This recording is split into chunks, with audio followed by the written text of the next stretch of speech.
Welcome to Ghost Stories for 2023.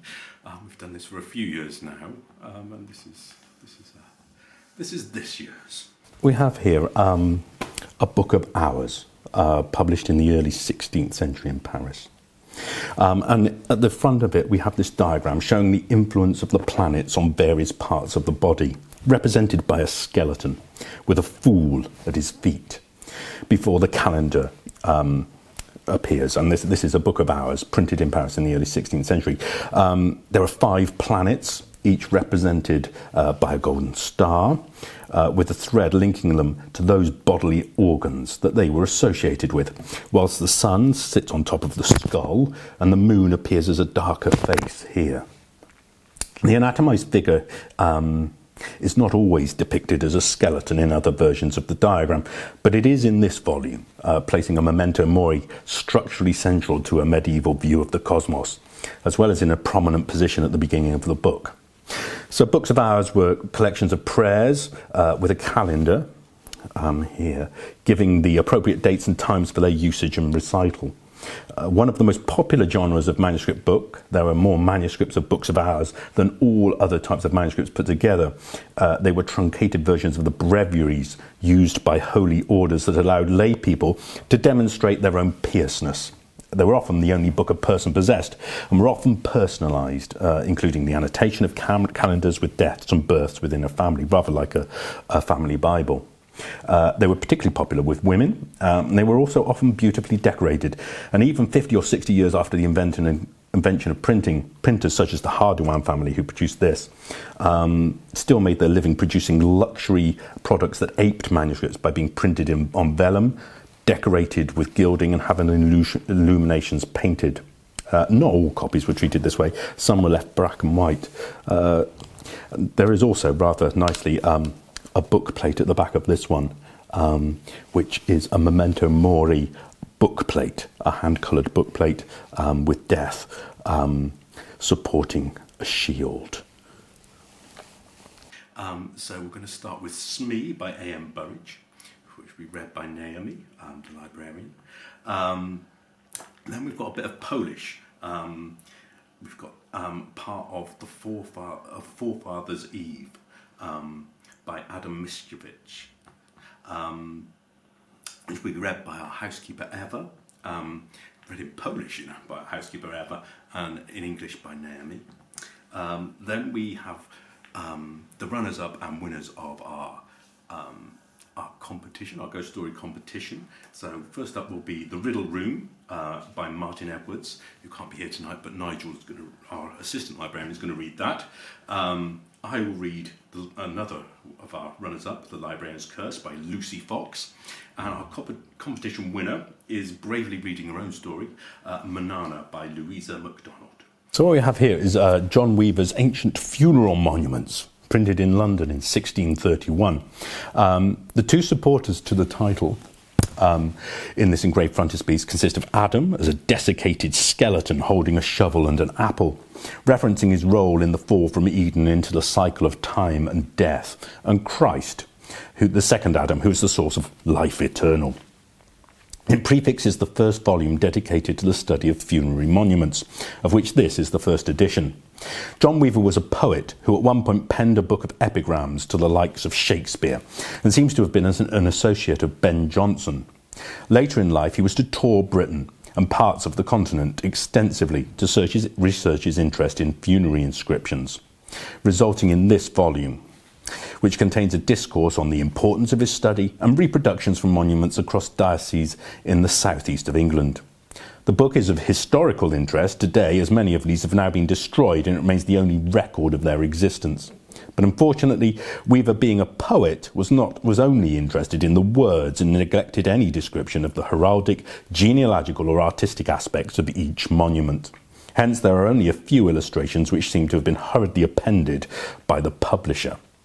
This copy seems to have received some love, as missing parts, including the index and the epistle to the reader, have been resupplied in manuscript, and there is a transcription of an additional funerary epigram on the front flyleaf, perhaps by Thomas Blackburn, whose signature appears at the top of this title page.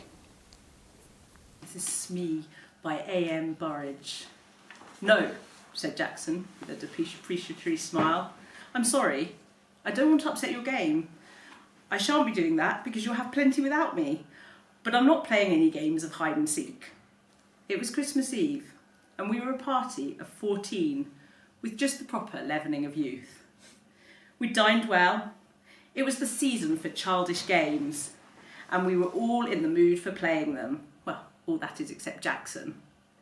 When someone suggested hide and seek, there was rapturous and almost unanimous approval.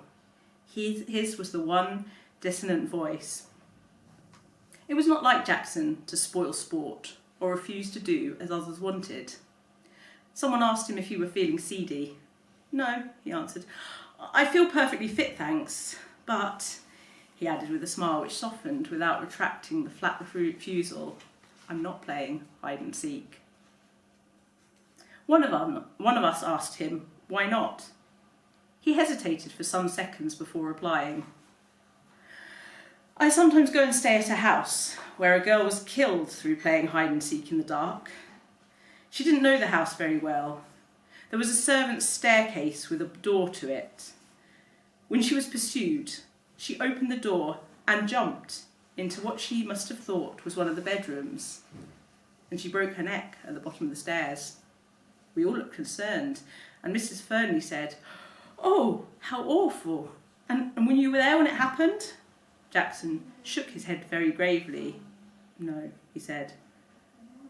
But I was there when something else happened. Something worse. I shouldn't have thought anything could be worse. This was, said Jackson, and shuddered visibly. Or so it seemed to me.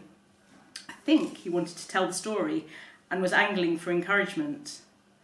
A few requests, which may have seemed to him to lack urgency, he affected to ignore and went off at a tangent.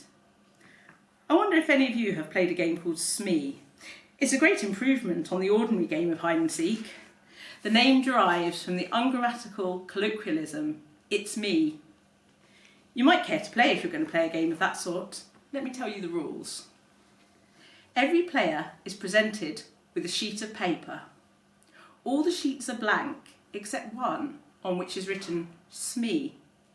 Nobody knows who's Smee except Smee themselves, as the case may be. The lights then turned out, and Smee slips from the room and goes off to hide. And after an interval, the other players go off in search, without knowing whom they're actually in search of. One player meeting another challenges with the word Smee, and the other player, if not the one concerned, answers Smee. The real Smee makes no answer when challenged, and the second player remains quietly by him. Presently, they will be discovered by a third player who, having challenged and received no answer, will link up with the first two. This goes on until all the players have formed a chain and the last to join in is marked down for a forfeit. That's a good noisy romping game, and in a big house it often takes a long time to complete the chain. You might care to try it, and I'll pay my forfeit and smoke one of Tim's excellent cigars here by the fire until you get tired of it. I remarked that it sounded a good game and asked Jackson if he had played it himself. Yes, he answered. I played it in the house I was telling you about. And she was there, the girl who broke... No, Mrs. Fernley interrupted. He told us he wasn't there when it happened. Jackson considered. I don't know if she was there or not. I'm afraid she was. I know that there were 13 of us, and there ought only to have been 12. And I'll swear I didn't know her name, or I think I should have gone clean off my head when I heard that whisper in the dark. No, you don't catch me playing that game, or any other like it anymore. It spoilt my nerve quite a while, and I can't afford to take long holidays. Besides, it saves a lot of trouble and inconvenience to own up at once to being a coward. Tim Vos, the best of hosts, smiled round at us, and in that smile there was a meaning which is sometimes vulgarly expressed by the slow closing of an eye. There's a story coming, he announced. There's certainly a story of sorts, said Jackson, but whether it's coming or not. He paused and shrugged his shoulders. Well, you're going to pay a forfeit instead of playing? Please, but have a heart and let me down lightly. It's not just a sheer cussedness on my part. Payment in advance, said Tim, ensures honesty and promotes good feeling. You're therefore sentenced to tell the story here and now. And here follows Jackson's story, unrevised by me and passed on without comment to the wider public. Some of you I know, have run across the Sangstons. Christopher Sangston and his wife, I mean. They are distant connections of mine, at least Violet Sangston is. About 8 years ago, they bought a house between the North and South Downs on the Surrey and Sussex border, and 5 years ago they invited me to come and spend Christmas with them. It was a fairly old house. I couldn't say exactly of what period, and it certainly deserved the epithet rambling. It wasn't a particularly big house, but the original architect, whoever he may have been, had not concerned himself with economising in space, and at first you could get lost in it quite easily. Well, I went down for that Christmas assured by Violet's letter that I knew most of my fellow guests and that the 2 or 3 who might be strangers to me were all lambs. Unfortunately, I'm one of the world's workers and I couldn't get away until Christmas Eve, although the other members of the party had assembled on the preceding day. Even then, I had to cut it rather fine to be there for dinner on my first night. They were all dressing when I arrived, and I had to go straight to my room and waste no time. I may even have kept dinner waiting a bit, for I was last down, and it was announced within a minute of my entering the drawing room. There was just time to say hello to everybody I knew, to be briefly introduced to the 2 or 3 I didn't know, and then I had to give my arm to Mrs. Gorman. I mention this as the reason why I didn't catch the name of a tall, dark, handsome girl I hadn't met before. Everything was rather hurried, and I'm always bad at catching people's names. She looked cold and clever and rather forbidding, the sort of girl who gives the impression of knowing all about men, and the more she knows of them, the less she likes them. I felt that I wasn't going to hit it off with this particular lamb of Violet's, but she looked interesting all the same, and I wondered who she was. I didn't ask, because I was pretty sure of hearing someone address her by name before long. Unluckily, though, I was a long way off her at table, and as Mrs. Gorman was at the top of her form that night, I soon forgot to worry about who she might be. Mrs. Gorman is one of the most amusing women I know, an outrageous but quite innocent flirt, with a very sprightly wit which isn't always unkind. She can think half a dozen moves ahead in conversation, just as an expert can in a game of chess. We were soon sparring, or rather I was covering against the ropes, and I quite forgot to ask her in an undertone the name of the cold, proud beauty. The lady on the other side of me was a stranger, or had been until a few minutes since, and I didn't think of seeking information in that quarter. There were a round dozen of us, including the Sangstons themselves, and we were all young, or trying to be. The Sangstons themselves were the oldest members of the party, and their son Reggie, in his last year at Marlborough, must have been the youngest. When there was talk of playing games after dinner, it was he who suggested Smee. He told us how to play it, just as I've described it to you. His father chipped in as soon as we all understood what was going to be required of us. If there are any games of that sort going on in the house, he said, for goodness sake be careful of the back stairs on the first floor landing. There's a door to them, and I've often meant to take it down. In the dark, anybody who doesn't know the house very well might think they were walking into a room. A girl actually did break her neck on those stairs about 10 years ago, when the Anstey's lived here. I asked how it happened. Oh, said Sangston, there was a party here one Christmas time, and they were playing hide and seek, as you proposed doing. This girl was one of the hiders. She heard somebody coming, ran along the passage to get away, and opened the door of what she thought was a bedroom, evidently with the intention of hiding behind it while her pursuer went past. Unfortunately, it was the door leading to the back stairs, and that staircase is as straight and almost as steep as the shaft of a pit. She was dead when they picked her up. We all promised for our own sakes to be careful. Mrs. Gorman said that she was sure nothing could happen to her, since she was insured by 3 different firms, and her next of kin was a brother whose consistent ill luck was a byword in the family. You see, none of us had known the unfortunate girl, and as the tragedy was 10 years old, there was no need to pull long faces about it. Well, we started the game almost immediately after dinner. The men allowed themselves only 5 minutes before joining the ladies, and then young Reggie Sangston went round and assured himself that the lights were all out over the house, except in the servants' quarters and in the drawing room where we were assembled. We then got busy with 12 sheets of paper, which he twisted into pellets and shook up between his hands before passing them round. 11 of them were blank, and Smee was written on the 12th. The person drawing the latter was the one who had to hide. I looked and saw that mine was blank. A moment later, out went the electric lights, and in the darkness I heard somebody get up and creep to the door. After a minute or so, somebody gave a signal and we all made a rush for the door. I, for one, hadn't the least idea which of the party was Smee. For 5 or 10 minutes we were all rushing up and down passages and in and out of rooms, challenging one another and answering, "Smee? Smee!" After a bit, the alarms and excursions died down, and I guessed that Smee was found. Eventually, I found a chain of people, all sitting still and holding their breath on some narrow stairs leading up to a row of attics. I hastily joined in, having challenged and been answered with silence, and presently 2 more stragglers arrived, each racing the other to avoid being last. Sangston was one of them. Indeed, it was he who was marked down for a forfeit, and after a little while he remarked in an undertone, "I think we're all here now, aren't we?" He struck a match, looked up the shaft of the staircase and began to count. It wasn't hard, although we just about filled the staircase, for we were sitting each a step or 2 above the next, and all our heads were visible. 9, 10, 11, 12, 13, he concluded, and then laughed. "Dash it all, that's one too many." The match had burnt out, and he struck another and began to count. He got as far as 12, and then uttered an exclamation. "There are 13 people here," he exclaimed. "I haven't counted myself yet." "Oh, nonsense," I laughed. "You probably began with yourself, and now you want to count yourself twice." Out came his son's electric torch, giving a brighter and steadier light, and we all began to count. Of course we numbered 12. Sangston laughed. "Well," he said, "I could have sworn I counted 13 twice." From halfway up the stairs came Violet Stangston's voice with a little nervous trill in it. "I thought there was somebody sitting 2 steps above me. Have you moved up, Captain Ransom?" Ransom said he hadn't. He also said that he thought there was someone sitting between Violet and himself. Just for a moment there was an uncomfortable something in the air, a little cold ripple which touched us all.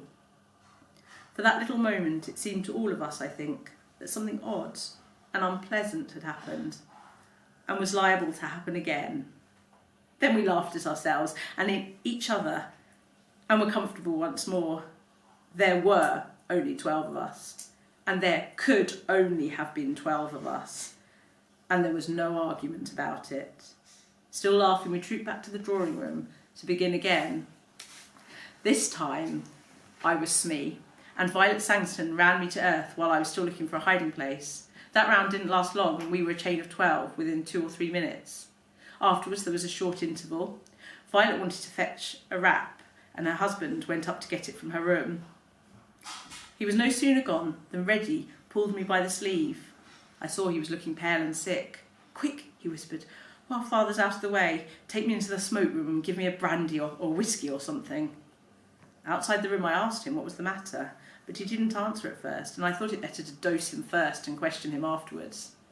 So I mixed him a pretty dark-complexioned brandy and soda, which he drank at a gulp, and then began to puff as if he had been running. "I've had rather a turn," he said to me with a sheepish grin. "What's the matter?" "I don't know." "You were Smee just now, weren't you?" "Well, of course I didn't know who Smee was, and while Mother and the others ran into the West Wing and found you, I turned east. There's a deep clothes cupboard in my bedroom. I'd marked it down as a good place to hide when it was my turn, and I had an idea that Smee might be there. I opened the door in the dark, felt around, and had touched somebody's hand. "Smee?" I whispered, and not getting any answer, I thought I'd found Smee. Well, I don't know how it was, but an odd, creepy feeling came over me. I can't describe it, and I felt that something was wrong, so I turned on my electric torch, and there was nobody there. Now, I swear I touched a hand, and I was filling up the doorway of the cupboard at the time, so nobody could get out past me. He puffed again. "What do you make of it?" he asked. "You imagined that you touched a hand," I answered naturally enough. He uttered a short laugh. Of course I knew you were going to say that, he said. I must have imagined it, mustn't I? He paused and swallowed. I mean, it couldn't have been anything else but imagination, could it? I assured him that it couldn't, meaning what I said, and he accepted this, but rather with the philosophy of one who knows he's right, but doesn't expect to be believed. We returned together to the drawing room where, by that time, they were all waiting for us and ready to start again. It may have been my imagination, although I'm almost sure it wasn't, but it seemed to me that all enthusiasm from the game had suddenly melted, like a white frost in strong sunlight. If anyone had suggested another game, I'm sure we should all have been grateful and abandoned Smee. Only nobody did. Nobody seemed to like to. I, for one, and I can speak for some of the others too, was oppressed with the feeling that there was something wrong. I couldn't have said what I thought was wrong. Indeed, I didn't think about it at all, but somehow all the sparkle had gone out of the fun. And hovering over my mind like a shadow was the warning of some sixth sense which told me there was an influence in the house which was neither sane, sound, nor healthy. Why did I feel like that? Because Sangston had counted 13 of us instead of 12, and his son had thought he'd touched somebody in an empty cupboard? No, there was more in it than just that. One would have laughed at such things in the ordinary way, and it was just that feeling of something being wrong which stopped me from laughing. Well, we started again, and when we went in pursuit of the unknown Smee, we were as noisy as ever, but it seemed to me that most of us were acting. Frankly, for no reason other than the one I've given you, we'd stopped enjoying the game. I had an instinct to hunt with the main pack, but after a few minutes, during which no Smee had been found, my instinct to play winning games and be the first if possible set me searching on my own account.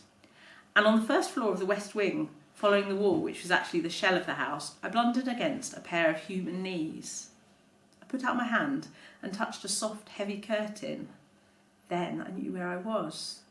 There was tall, deeply recessed windows with seats along the landing and curtains over the recesses to the ground. Somebody was sitting in a corner of this window seat behind the curtain. Aha, I'd caught Smee. So I drew the curtain aside, stepped in and touched the bare arm of a woman. It was a dark night outside, and moreover the window was not only curtained but a blind hung down to where the bottom panes joined up with the frame. Between the curtain and the window it was as dark as the plague of Egypt. I could not have seen my hand held 6 inches before my face, much less the woman sitting in the corner. "Smee," I whispered. I had no answer.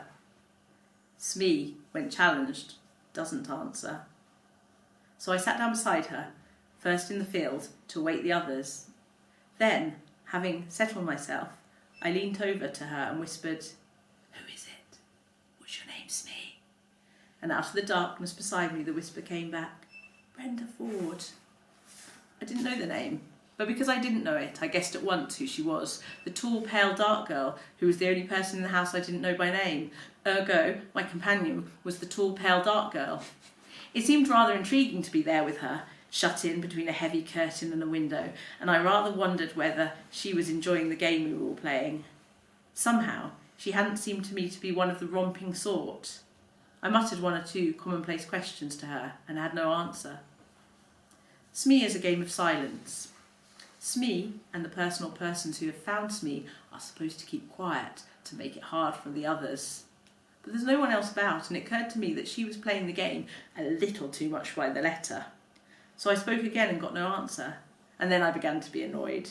She was of that cold, superior type which affects to despise men. She didn't like me, and she was sheltering behind the rules of a game for children to be discourteous. Well, if she didn't like sitting there with me, I certainly didn't want to be sitting there with her. I half turned from her and began to hope that we should both be discovered without much more delay.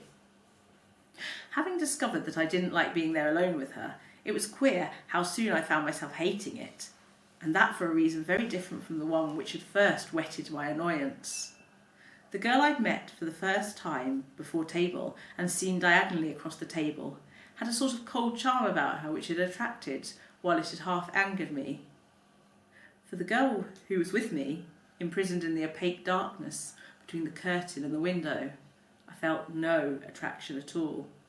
It was so very much the reverse, that I should have wondered at myself if, after the first shock of discovery that she had suddenly become repellent to me, I had had room in my mind for anything besides the consciousness that her close presence was an increasing horror to me. It came upon me just as quickly as I'd uttered the words. My flesh suddenly shrank from her, as you see a strip of gelatin shrink and wither before the heat of a fire. That feeling of something being wrong had come back to me, but multiplied to an extent which turned foreboding into actual terror. I firmly believed that I should have got up and run if I had not felt that at my first movement she would have divined my intention and compelled me to stay by some means of which I could not bear to think. The memory of having touched her bare arm made me wince and draw in my lips. I prayed that somebody else would come along soon. My prayer was answered. Light footfalls sounded on the landing. Someone on the other side of the curtain brushed against my knees. The curtain was drawn aside, and a woman's hand fumbling in the darkness presently rested on my shoulder. "Smee," whispered a voice, which I instantly recognised as Mrs. Gorman's. Of course she received no answer. She came and settled down beside me with a rustle, and I can't describe the sense of relief she brought me. "It's Tony, isn't it?" she whispered. "Yes," I whispered back. "You're not Smee, are you?" "No, she's on my other side." She reached a hand across me, and I heard one of her nails scratch the surface of a woman's silk gown. "Hello, Smee. How are you? Who are you? Oh, is it against the rules to talk? Never mind, Tony. We'll break the rules. Do you know, Tony, this game is beginning to irk me a little. I hope they're not going to run it to death by playing it all evening. I'd like to play some games where we can all be together in the same room with a nice bright fire." "Same here," I agreed fervently. "Can't you suggest something when we go down? There's something rather uncanny in this particular amusement. I can't quite shed the delusion that there's somebody in this game who oughtn't to be in it at all." That was just how I'd began to feel, but I didn't say so. But for my part, the worst of my qualms were now gone, and the arrival of Mrs. Gorman had dissipated them. We sat on talking, wondering from time to time when the rest of the party would arrive. I don't know how long elapsed before we heard a clatter of feet on the landing and young Reggie's voice shouting, "Hello? Hello there? Anybody there?" "Yes," I answered. "Mrs. Gorman with you?" "Yes." "Well, you're a nice pair. You've both forfeited. We've all been waiting for you for hours." "Why, haven't you found Smee yet?" I objected. "You haven't, you mean? I happen to have been Smee myself." "But Smee's here with us," I cried. "Yes," agreed Mrs. Gorman. The curtain was stripped aside, and in a moment we were blinking into the eye of Reggie's electric torch. I looked at Mrs. Gorman, and then on my other side. Between me and the wall, there was an empty space on the window seat. I stood up at once and wished I hadn't, for I found myself sick and dizzy. There was somebody there, I maintained, because I had touched her.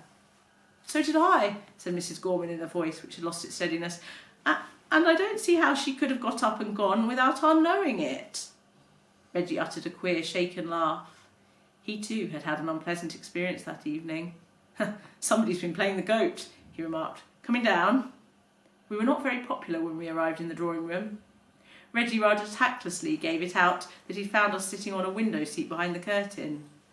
I taxed the tall dark girl with having pretended to be Smee, and afterwards slipping away. She denied it, after which we settled down and played other games. Smee was done with for the evening, and I for one was glad of it. Some long while later, during an interval, Sangston told me if I wanted a drink to go into the smoke room and help myself. I went, and he presently followed me.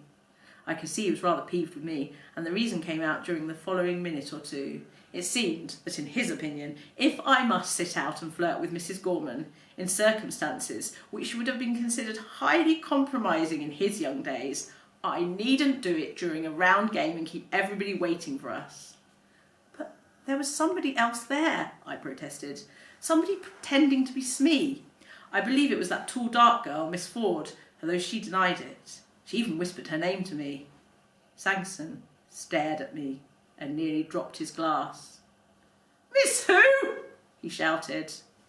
Brenda Ford. She told me her name was... Sangston put down his glass and laid a hand on my shoulder. Look here, old man, he said. I don't mind a joke, but don't let it go too far. We don't want all the women in the house getting hysterical. Brenda Ford is the name of the girl who broke her neck on the stairs playing hide and seek here 10 years ago. Our next exhibit is this one, and you may see that the pages are very black, so I've labelled this the Black Book. And it dates from 1612, and it's a copy of a poem called Lacrimae Lacrimarum by Joshua Sylvester. So mourning borders are not an uncommon feature of funeral sermons in the 17th century, but usually they're restricted to a thick black band around the title page.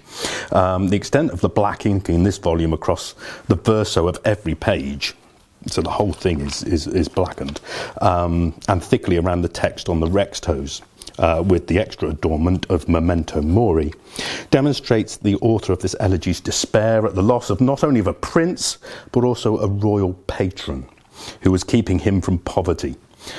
Joshua Sylvester had been a rather impecunious poet until he was taken up by Henry, Prince of Wales, the eldest son of James I and VI. His sudden loss to typhoid at the age of 18 was widely mourned, but Sylvester obviously felt it particularly keenly, producing this rather extraordinary pamphlet to contain his poem. The front page is entirely in black, with the text in white, an effect achieved by using a woodblock rather than any form of movable type. And in the poem he rails against the atheists, hermaphrodites and hags who have brought God's wrath on the kingdom in such a way. This is the poem from 18th century, written by the most famous Polish poet, Adam Mickiewicz. Dziady, część druga, upiór. Serce ustało, pierś już lodowata, ścięły się usta i oczy zawarły. Na świecie jeszcze, lecz już nie dla świata. Cóż to za człowiek? Umarły.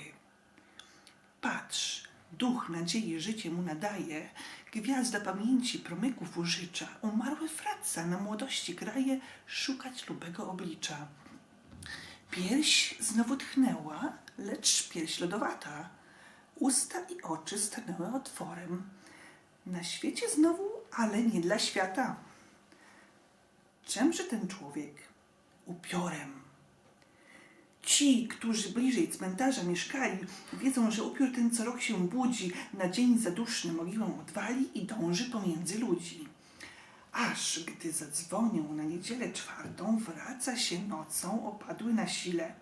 Z piersią skrwawioną, jakby dziś rozdartą, usypia znowu w mogile. Pełno jest wieści o nocnym człowieku, żyją, co byli na jego pogrzebie. Słychać, iż zginął w młododzianym wieku. Podobno zabił sam siebie. Teraz zapewne wieczne cierpi kary, bo smutnie jęczał i płomieniem buchał. Niedawno jeden zakrystian stary obaczył go i podsłuchał. Mówi, iż upiór skoro wyszedł z ziemi, oczy na gwiazdę poranną wywrócił, załamał ręce i usty chłodnymi takową skargę wyrzucił. Duchu przeklęty, po co śród parowu nieczułej ziemi ogień życia wzniecasz? Blasku przeklęty, zagasłeś i znowu, po co mi znowu przyświecasz? O sprawiedliwy, lecz straszny wyroku, ujrzeć się znowu, poznać się, rozłączyć i co ucierpiał, to cierpieć co roku? I jakem skończył zakończyć? Żebym cię znalazł, muszę między zgrają błądzić, z długiego wyszedłszy ukrycia, lecz nie dbam, jak mi ludzie powitają. Wszystkiegom doznał za życia. Kiedyś patrzyłam, musiałem jak zbrodzień odwracać oczy. Słyszałem twe słowa, słyszałem co dzień i musiałem co dzień milczeć jak deska grobowa. Śmieli się niegdyś przyjaciele młodzi, zwali tęsknotę dziwactwem, przesadą. Starszy ramieniem ściska i odchodzi, lub mądrą mnie nudzi radą. Śmieszków i radców zarówno słuchałem, choć i sam może nie lepszy od drugich, Sam bym się gorszył zbytecznym zapałem lub śmiał się z żalów zbyt długich. Ktoś inny myślał, że obrażam ciebie, właczam jego rodowitej dumie. Przecież ulegał grzeczności, potrzebie, udawał, że nie rozumie. Lecz i ja dumny, żem go równie zbadał, choć mnie nie pyta, chociaż milczeć umiem. Mówiłem gwałtem, a gdy odpowiadał, udałem, że nie rozumiem. Ale kto nie mógł darować mi grzechu, ledwie obelgę na ustach przytrzyma. Niechętne lica gwałci od dołu śmiechu i litość kłamie oczyma. Takiemu tylko nigdy mnie przebaczył. Wszakżem skargami nigdy ust nie zmazał, ani mi pogardy wymówić nie raczył, kiedy mu uśmiech okazał. Tegoż dziś doznam, jeśli dziką postać cudzemu światu ukażę spod cieni. Jedni mnie będą egzorcyzmem chłostać, drudzy uciekną zdziwieni. Ten dumą śmieszy, ten litością nudzi, inny szyderskie oczy zechce krzywić. Do jednej idąc, za cóż tyle ludzi muszę obrażać lub dziwić? Cóżkolwiek będzie, dawnym pójdę torem. Szydercą litość, śmiech litościwemu. Tylko, o luba, ty z upiorem, powitaj się po dawnemu. Spojrzyj i przemów, daruj małą winę, że śmiem do ciebie raz jeszcze powrócić. Mara przeszłości na 1 godzinę obecnie szczęście zakłócić. Wzrok twój, nawykły do świata i słońca, może się trupiej nie ulęknie głowy i może raczysz cierpliwie do końca grobowej dosłuchać mowy i ścigać myśli po przeszłych obrazach, błądzące jako pasożytne ziele, które wśród gmachu starego po głazach rozpierzchłe gałązki ściele. The living dead. The heart is stopped, cold is the breast, mouth closed and eyes as dull as lead. He's here, and yet he's somewhere else. What kind of man is this? The dead. Yet look, hope's spirit gives him life. The star of memory loans its rays, and to his youthful haunts he hies, searching for a beloved face. The breast swells, yet cold is that breast. His lips and eyelids wider spread. He's here again, yet somewhere else. Who is this man? The living dead. Those who live nearby his grave know that each year his tomb is riven. He wakes each year on All Souls' Eve and makes his way towards the living. But when for Sunday's bells will fade, then he returns, his strength expired, breast bathed in blood from wounds fresh made. He sleeps again in churchyard mire. Tales of this man who walks the gloom are many. He was young, and still live those who wept on his fresh tomb. They say he died of his own will. Now torments must afflict his soul. He moans in sorrow and sobs fire. A sexton not too long ago saw him and heard his plaint entire. As soon as he broke through the earth, his eyes sought out the morning star, and from his cold lips bursting forth, such a complaint was hurled afar. Spirit accursed, why do you send through the dumb earth the spark of life? Splendour accursed, snuffed once again, why do you shine to send me strife?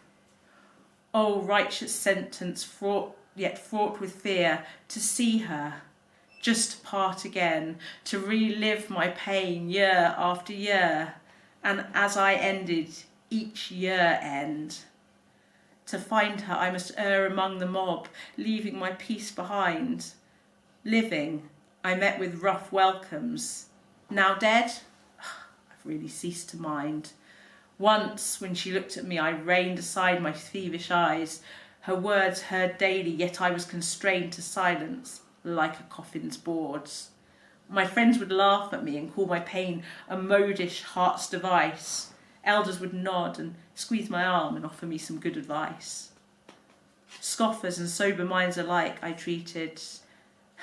How were they to blame? Had I not frowned at lowing sighs and sneered at woes too grim to name? Another said, "It's just not right, such love." I scourged the prideful man, and he, being suave and polite, pretended not to understand. But I'm proud too, that I could take his measure and know just where he stands. I spoke in anger. When he spoke, I pretended not to understand. But those who can't forgive my sin, who barely mask that they despise and screw a smile above their chin and fashion mercy with their eyes, only such I've never forgiven. My lips have never borne the stain of grievance under smiles hidden, nor have I stooped to show disdain. Such will be my lot now, if risen I show the foreign world this shade. Some will chase me with exorcisms, others amazed will run away. With pride they charm, with mercy bore. Some bend ironically their brows, going to one, why must I scores of others annoy and astound? Whatever will be, I go the well-trod roads, mercy for scoffers, the merciful, abuse. But you, my darling, when you meet this ghost, treat him as you always used. Look at me, speak, forgive my fault, that once again I dare to haste to you, a past dream, for an hour to trouble your new happiness.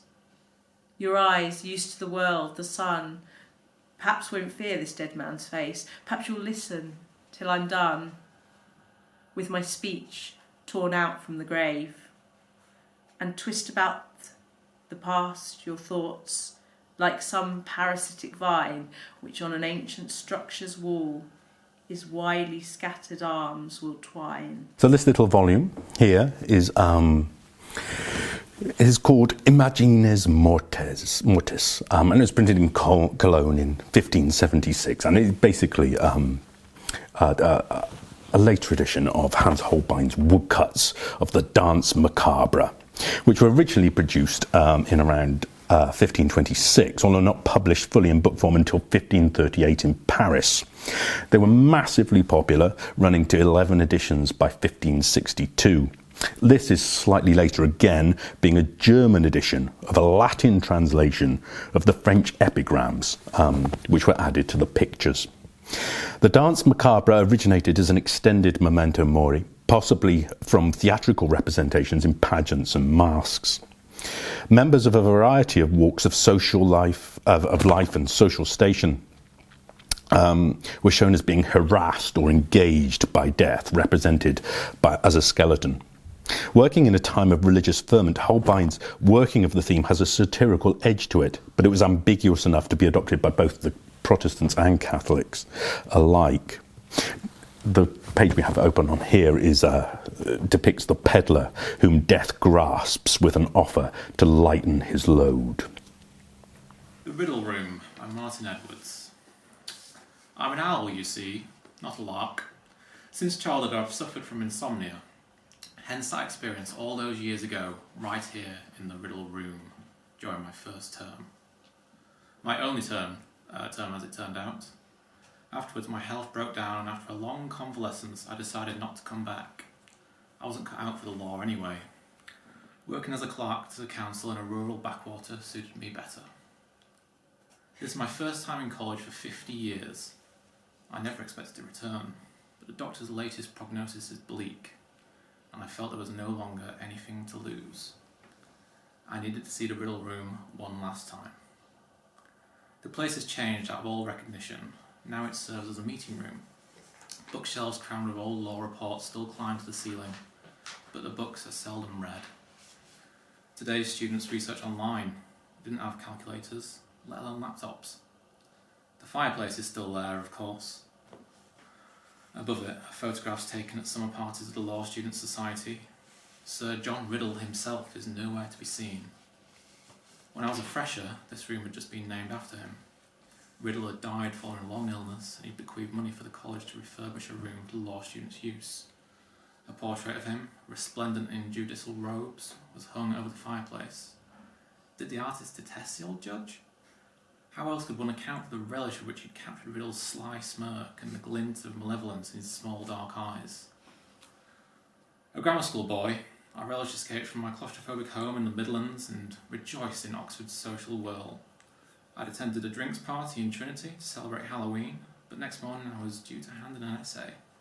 Criminal law, non-insane automatism. Unfortunately, I hadn't written a word, because I always stayed up into the small hours. It was no hardship to head to the Riddle Room an hour before midnight and set about my task. But I drank a lot of cheap wine, and my armchair was far too comfortable. Before long, I was dozing fitfully. Coming to with a start, I realised that someone else occupied the adjoining armchair. His head was turned away from me, and I saw his hair was touched with grey. Even indoors, he wore a college scarf. A graduate, presumably. Enjoy your nap?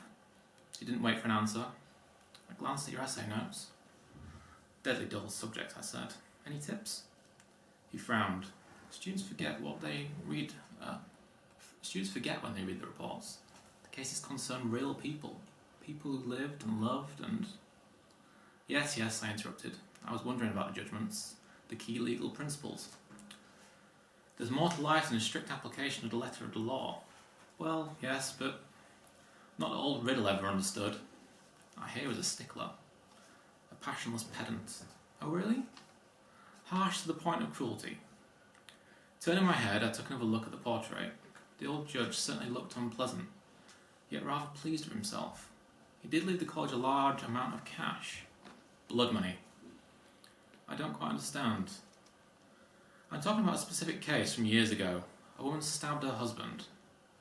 I won't bore you with details, but take it from me, she had a genuine defence based on automatism. The case came before Riddle, but he wouldn't stretch a point. Summed up against her and a jury found her guilty. Before the appeal could be heard, she died in prison. Sad, I murmured. It was a tragedy, he snapped. A wicked miscarriage of justice. If she'd lived... You knew her? I asked. After a long pause, he let out a sigh. We were lovers. Her health was poor. But I was devoted to her. She was about to leave her husband. If only. I felt extremely awkward. Please accept my condolences, he grunted. Life became too much for me to bear. I'm sorry. Stiffly, he got to his feet. His scarf slipped and I saw a gash in his throat. The sight made me gasp. I don't wish to upset you, he said. You're not the one I came to see. I didn't know what to say, or if I was still capable of speech. He stared at the portrait before moving towards the door. Good night. The door closed behind him. I found myself breathing a sigh of relief. Within a few moments, I was telling myself I'd imagined the whole episode, or else he was a joker. He'd caught me snoozing and was determined to pull my leg. I was almost persuaded, until, that is, I looked round and saw the portrait of Riddle. The smirk had vanished, so too that glint of malevolence. His lips were parted, his eyes were wide and staring, his whole expression had transformed into one of utter horror. Dizzy with fear, I stumbled out of the room, down the stone steps and into the quadrangle. There was no sign of the man who had come into the Riddle Room. The judge's portrait was removed the next day. Apparently the bursar suspected some elaborate, if obscure, artistic prank. Confined to the sick bay, I never told anyone what I'd witnessed. From that day to this, I've tried to banish the sight of that portrait from my mind. Alas, I had failed hopelessly, and that is why I've returned at last, in the hope of exorcising Riddle's terror once and for all, before I too become a ghost and haunt his room myself. Quite often with works of anatomy, they make the most of their attributes, so you get depictions of skeletons, and these are often depicted as memento mori.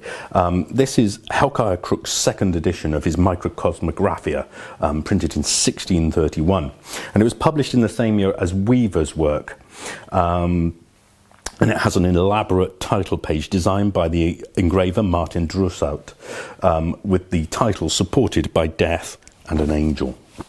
The first edition appeared some 16 years before, and as the first work on anatomy produced by a physician, caused a stir, particularly as he described the generative organs, something that upset many of his colleagues, who campaigned to have the work censored. Even so, the book was so successful that Crook attempted this second, more deluxe edition, possibly even appearing on the title page here in the guise of an anatomy lecturer. Subsequently, this might seem vainglorious as the cost relative to the first edition meant it didn't sell well and added to other monetary woes that led Crook to sell his fellowship of the Royal College for £5 and die in relative obscurity some years later. This is The Librarian's Curse by Lucy Fox. The death of the librarian was a shock to everyone, not least the man responsible. Jack Goodman had never believed the curse would work. It was just wishful thinking. Andrew Turner had been a quiet, unassuming man, kind to his staff, and with a healthy dislike of students, academics, and library users in general. Dull, yes, but that only set Jack's brilliance off, just as Andrew's age, middle, and size, stout, emphasised his youthful good looks. Jack had never explained to himself what gradually turned disdain to dislike, but after 15 years and with no sign of the librarian retiring, loathing permeated his every fibre. The boringness of Andrew was unbearable, and worse, it was starting to infect him. Jack had always been popular with his colleagues, particularly the girls, and now the younger ones almost didn't seem to notice him. In fact, he was sure they went to the pub sometimes without telling him. And when he had asked the new admin clerk out, she had laughed in a way that made him quite uncomfortable. Something has to change, he told himself, and that was when he found the Book of Power.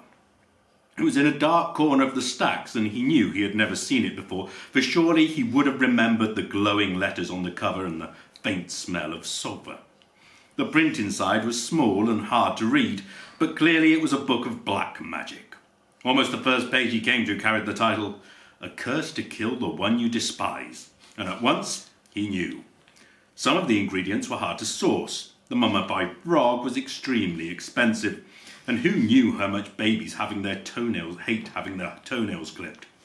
Jack shuddered, remembering the blood. His sister-in-law was furious. But once he had them all, it was easy to make, and in fact the ceremony had been disappointingly banal. The next day he could hardly believe his foolishness. Black magic indeed. What nonsense, he raged silently. Then the news came of Andrew's heart attack. It was no surprise that he was asked to take over. At last he could bring in the exciting innovations that the library so desperately needed. He just had to work out what they were. There was also the matter of appointing a new deputy. That was the biggest shock of all. Jack's girlfriends had always been beautiful and some quite intelligent, but not like Fiona LaBelle. The moment she walked in, he was captivated. Astonished, he found he loved her for her brains as much as her looks, and above all, he loved the way she made him feel about himself. She truly admired him in every way. He was the best lover she had ever had, and the most intellectually fascinating companion. She adored his taste and was happy to be guided by him in her choices of everything from food to books to music. She laughed at his jokes and assured him he didn't look a day over 37. Within the year they were living together, Jack steered the major decisions, but by this time Fiona had learnt so much about Star from him she knew exactly what would work in terms of home decor. Sometimes Jack wasn't sure he liked it, but Fiona was quick to explain to him that in fact he did. Even when she arranged his books by colour, he soon realised it was what he had intended doing all along.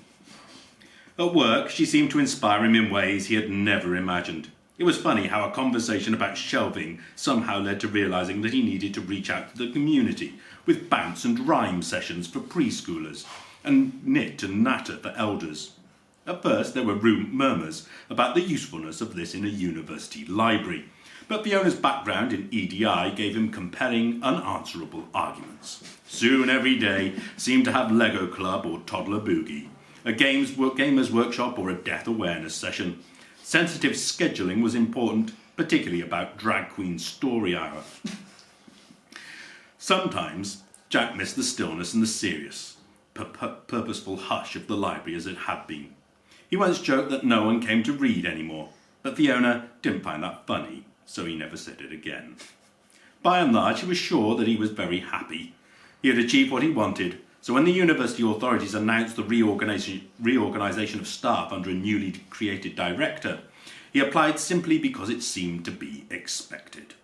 When Fiona got the job, he hardly minded at all. True, she hadn't told him she was applying, but as she explained, "Honestly, babes, I never thought I'd get it." And they both laughed.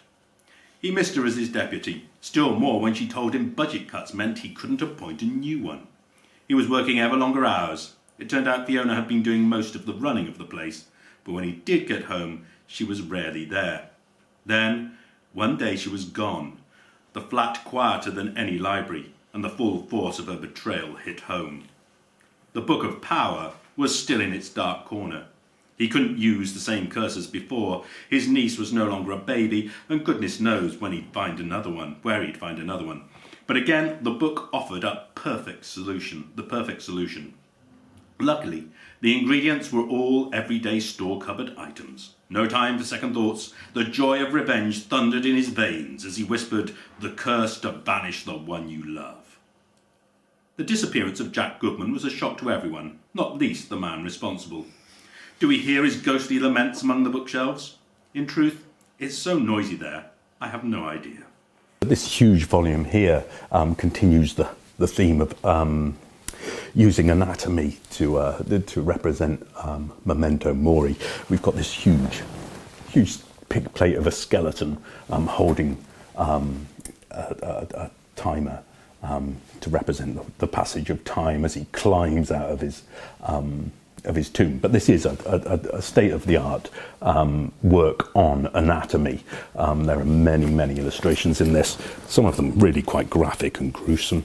They were originally produced for a Dutch anatomist called Govard Bidloo, who must have put up quite a lot of money to get them done very properly. They were produced after sketches by a man called Pierre de la Rez, who was a major Dutch artist at the time. And so Bidloo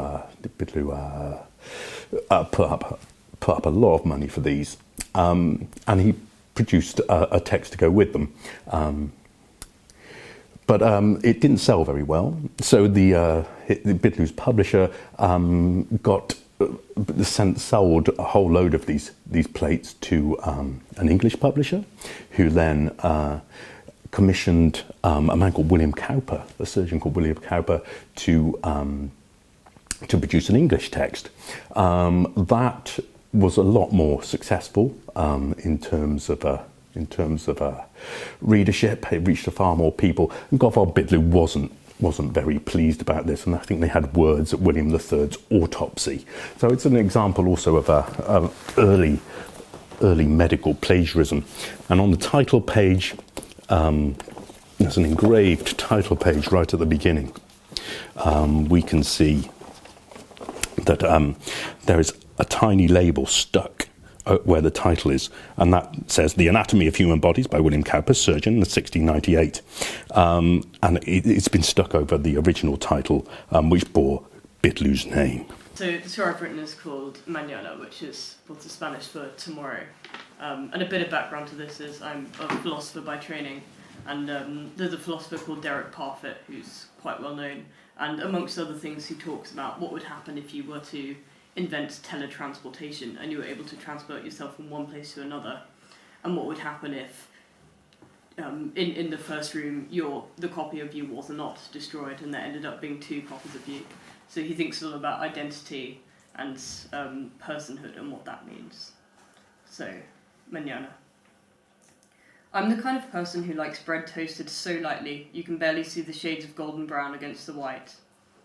Age 22, as my bread jumps out of the toaster at 11 a.m, I take out a pot of Nutella sitting on the windowsill and unscrew the lid. Some would say I'm too old to still be having Nutella on toast for breakfast, but luckily no one is here to care today. Back in my bedroom, I can just about see the flecks of dust dancing in the pale slithers of light that slip through my blinds. With high-pitched hyperpop music blaring from the tin-like speaker in my phone, I start to dance around the room like the dust. A piece of toast in one hand, a stained mug half filled with black coffee in the other. It has been time to get up, so to speak, for a while, but today it seems that every inch of my body wants to delay getting up for as long as possible.